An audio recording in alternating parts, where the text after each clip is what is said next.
For more on the significance and prospects of the Yoon-Kishida summit, we're joined in the studio by Schattle, professor of political science at Yonsei University. Professor, thank you for joining us. Hi, Kyung-Yeon. Nice to see you. Nice to see you. Well, first of all, I would like to touch upon the timing of Kishida's visit, because many were expecting him to visit after the G7 summit, but he's making the trip before that. What is your take on that? Right. It's an interesting time to have the visit, Kyung-Yeon. It's about 2 weeks now, just short of 2 weeks before the upcoming G7 summit in Hiroshima. And of course, it's just a little bit after President Yoon's visit to Washington, D.C. So I think between the security issues that were discussed in Washington regarding nuclear sharing and coordination from the U.S. and Seoul, there might be some interest in figuring out a way for Japan to play a part in the upcoming arrangements to security architecture in this part of the region. So I'm sure that might be on the table. And the other element that I think maybe be more front and center, given that the G7 is expected to focus a lot on economic issues, will be ways the two countries can collaborate, perhaps advance some shared interests at the upcoming G7, and also maybe some measures finally from Japan to put South Korea back on the so-called white list, reciprocating on the gesture that President Yoon gave Japan back earlier this spring, basically designating Japan once again a preferential trade partner. The Korean government has been saying that they expect a similar step from Prime Minister Kishida. It could come perhaps before we see the G7 meet. Well, also, it was interesting to see how the coordination of the summit came about in Japan. Even before the two governments announced the official date of the summit, we saw Japanese media reporting about the date, and also Kishida telling reporters in advance about his planned visit to South Korea. It seems like a rare scene in diplomacy, and it seems like Japan is more actively coordinating the summit. What is your take on that? Well, it seems either Prime Minister Kishida just let it slip a little bit ahead of the game before the two countries were ready to announce it at the same moment. It might have just been something very small that his office hadn't told him to hold off on making a statement. But clearly it shows that the Japanese government is not hesitant at this point in having further talks with South Korea. Why should they be hesitant? They've been getting a pretty good deal from this country over the past couple of months. Right. And now let's talk about agenda items. Of course, Seoul's presidential office has been highlighting that this summit is really about resuming the reciprocal visits between the two nations rather than producing some concrete joint statements or agreements between the two nations. But we are seeing that Seoul is seemingly trying to take things slow. But at the same time, what is it that Seoul is trying to gain by actively resuming these reciprocal visits between the two nations? Right. Both countries are in an awkward but interesting kind of dance here, I think. President Yoon has, in a sense, really stuck his neck out to try to be more accommodating to Japan. I think both leaders also are trying to be accommodating to President Biden in the United States. It's very well known that when Korea and Japan don't get along well, that there's pushback and concern, even alarm about that in Washington, D.C. So President Biden, over the past few years, has been trying to rebuild alliance politics in East Asia. His predecessor, of course, Donald Trump, had kind of downplayed the importance of having a coherent alliance in Northeast Asia at a time when, of course, President Moon here and Prime Minister Abe in Japan were not exactly the best of friends either. So in a way, the stars have realigned in a sense, and I think both leaders are trying to get out in front now and be there for the U.S. I'm sure there'll be some discussions along these lines on the sidelines of the G7 in a couple of weeks, if not the summit itself. And then on the other hand, President Yoon's population here, the Korean public, they're the ones who actually might be wishing that President Yoon would take it a little bit slow or slower. He's already made some concessions to Japan that we can talk about. And I think the public wants to see something from Japan in return for some of the gestures, including the white list, including the trade arrangements, but certainly not limited to that either. A whole lot of other things. Well, but domestically speaking, though, Japan's wartime forced labor is always at the center of the talks and attention. And eyes are really on whether Prime Minister Kishida will offer a direct or clear message of an apology to the issue, because the last time he met President Yoon, he did address the historical issues, but the message of apology was rather indirect and low-key manner. So are we expecting some stronger message of an apology this time? Right. This is the big question, I think, Kyung-in, as you pointed out, and as your reporters are pointing out this afternoon. First of all, as we've seen so far, the improved goodwill at the presidential and prime ministerial levels has not yet brought about any kind of stronger statement from Japan than we've seen in the past. You know, Japan, of course, has made various statements of regret or remorse. 1998 was one good example when former President Kim Dae-jung and former Japanese Prime Minister Abuchi had, another declaration that at that time there were some statements of remorse that were issued, but, even then it was something short of a full apology. I'm actually very intrigued by the upcoming visit this afternoon to the National Cemetery. If there's a window in this summit where we could see some kind of statement along these lines from Japan, it might very well be there, because as was pointed out in your report earlier, there are some independence fighters that are buried there. So will Prime Minister Kishida take this head on? Will they go to that location of the cemetery that's very significant in terms of Korea's struggle for national independence? It reminds me a little bit of a visit that was made in Europe by the leaders of France and Germany back in 1984. Then President of France, Francois Mitterrand, and German Chancellor Helmut Kohl. Again, these countries had been at odds in 2 world wars, and they went to a cemetery in France, in a location called Verdun, that had hundreds of thousands of war dead buried there, French and German soldiers that had fought in this part of France in the First World War especially. And the 2 leaders, at one point in the rain, they didn't have umbrellas, they joined hands, they held hands for a very long period of time and were silent. And it sent a really important gesture to the publics in both countries, a signal to the publics in both countries that something was changing. And Germany and France were in a different place than they were before. So I just, again, I'm not orchestrating the visit, I'm just sitting here trying to think alongside you and everybody else about what could happen. That would be one opportunity. If Kishida says something or does something or expresses some stronger sentiments than Japan has in the past, it would come there. If we don't see it there, then I guess we're not going to get it at this summit, most likely. We'll have to wait for another opportunity. Right, we're just going to have to wait and see. But we have to admit that domestic politics really play a big role in Seoul-Tokyo relations. And as for Japan, Kishida's ruling party won by-elections just recently, and his approval ratings are seeing a rise.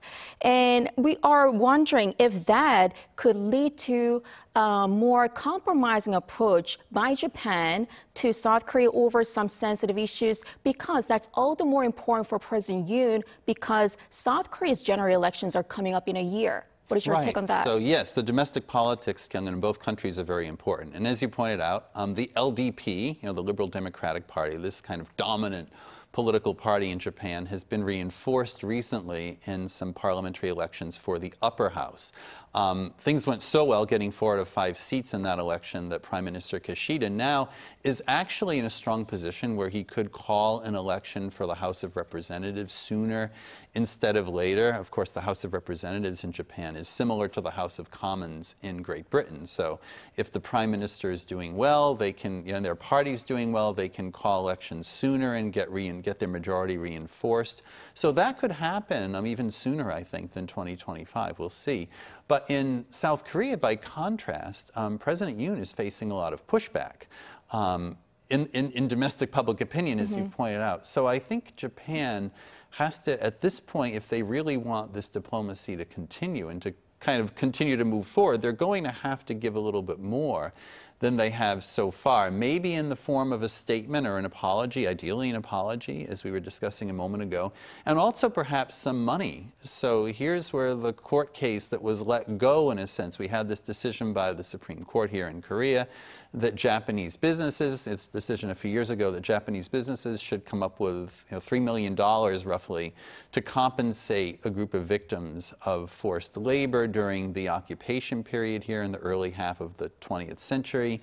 President Yoon letting go of that. That doesn't stop Japan from coming up with some sort of voluntary gesture, either from the business sector or the government sector, to provide some sort of compensation financially to the Korean public. So we'll see. I know that's what many people in public opinion here are looking for. Will that actually emerge? In Japan, of course, public opinion, they're not necessarily interested in going too overboard with apologies or money as well at their end, but I think there may be some room in Japanese public opinion right now for Kishida to make a statement in a way that wouldn't lose too much face for Japan, that could seem voluntary instead of coerced. And can he kind of strike that balance and walk that line to make that happen? It'll be interesting to see if he can do that in the next couple of days here. Right.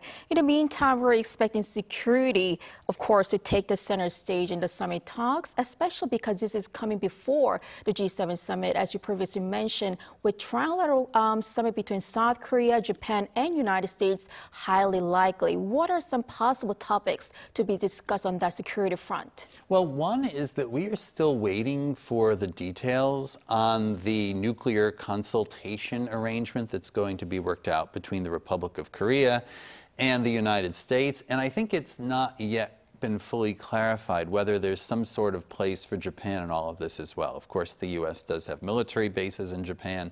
When the U.S. is looking at the big picture of Northeast Asia security and also the landscape of its relationship with China, the fact that in a sense the U.S. is building up several partner countries in the Asia-Pacific region. We could even expand it to the Indo-Pacific region and go to South Asia as well. How are Japan and South Korea going to be coordinated in some sort of approach? Not necessarily checking China outright, although that's certainly what it seems like, but to, in a sense, allow the countries in this region that are liberal democracies to kind of stand their ground. And also, I think in the background, there's a lot of concern about Taiwan amid the war in Ukraine and, again, amid an increasingly assertive China, whether Taiwan's security is in somewhat of a state of jeopardy right now compared to times past, and how the U.S., Japan, and South Korea might send some sort of signal that the status quo should remain with Taiwan and that mainland China should not do anything to disrupt Taiwan. So I think that's in the background. Whether that will be front and center either here or the G7, who knows? But I think that's one reason it's important that the Republic of Korea and Japan are talking right now. Right. Also, for the first time, the two leaders could possibly address Japan's planned release of wastewater from its destroyed Fukushima nuclear power plant. And that will be the very first time for the two leaders to address that rather sensitive issue, right? Are we expecting any agreement or joint statement, possibly a joint inspection efforts? Right, let's see, Kyung-in. This, first of all, is a very sensitive issue even within Japan itself, especially in the immediate area around Fukushima. The public in Japan, at least in the public opinion surveys I've seen, is very guarded about releasing wastewater. They eat the fish too, and the fishing industry is very dependent on trying to rebuild at this point after 10 years of disruption already from the Fukushima accident. So even within Japan, Prime Minister Kishida has still got a constituency here that's not happy with the plan. And just about every country in the region, not just South Korea, but Taiwan and China, everybody is voicing concerns. I guess what's been happening, from what I read anyway, is that there's over 1 million tons now, 1 million tons of water that's been piling up as water keeps going through that nuclear power plant to cool it after the terrible meltdown there a decade ago. Japan's been putting all the water in storage tanks. They've got so many storage tanks, they seem to have nowhere to put them. It's now been a decade. The only organization that seems to be giving Japan the green light with confidence here, interestingly, is the International Atomic Energy Agency. And I think there's some skepticism as to whether they're giving Japan the green light too quickly. Now, Japan is saying that they are basically refiltering all the water before they release it. So the radioactive substances will be filtered out, and that the water that's being released won't be all that different in radioactivity from the kind of water that gets released from nuclear power plants along the coast routinely, including nuclear power plants right here in South Korea. There are several that are on the water that release into the ocean. I think what's needed, whether it's some sort of joint statement or joint agreement, first of all, President Yoon needs something from Prime Minister Kishida to reassure the public on this issue. And the way to get that, I'm guessing, might be between whatever South Korea is going to say and whatever international monitoring is going to take place. I think Japan has to promise that the water there that's going out, if they're going to do this, is going to be refiltered maybe even a third time with very tight international monitoring to make sure that the water going out is going to be no different than what would, again, routinely be coming out of a nuclear power plant. If they can prove that beyond a doubt, then maybe there's room for some acceptance of this. But I can very well understand why there's reticence, and I think those that are expressing concern all around the region are right to do so. This was a terrible destructive accident, and that it affected us all. We probably all have little pieces of Fukushima inside us after this. So there is cause for a very tough measure on this, and we'll see what emerges over the next couple of days, and more important, beyond. All right, Professor Hans Schattle, thank you for your insight today. Thank you for having me, Kyung-in.